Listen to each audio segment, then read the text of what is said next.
rehearsal warm-up. First to the right eyebrow, ready, and 1, and 2, and... Here was this totally outrageous voice. After reading that first National Lampoon, I went, wow.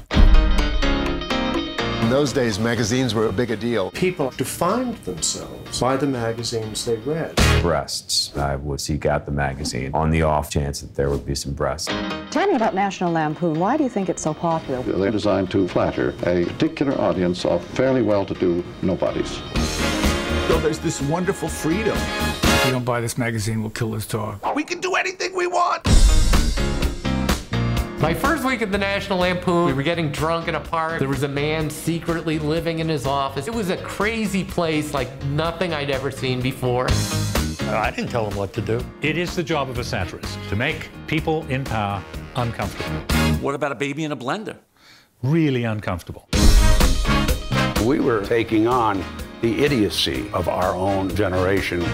It showed that we could do more than put out a magazine. Suddenly, it was records and actors and musicians.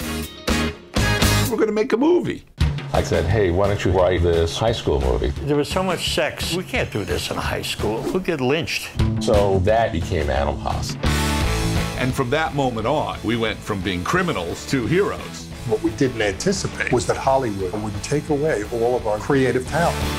John Hughes wrote the short story, Vacation 58. This movie was a huge success. The more popular we got, the more people's egos were doing this. The Lampoon is the hippest place to be to write comedy until the hippest place became Saturday Night Live. It was written by some Lampoon people. It was starring some former Lampoon people. Chevy Chase chuckled and he said, nobody gets laid writing from the National Lampoon anymore. Better luck next time.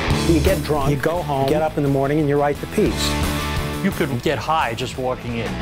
They became all of modern comedy. You are never going to see people like that again. And I'm going to end it on that note.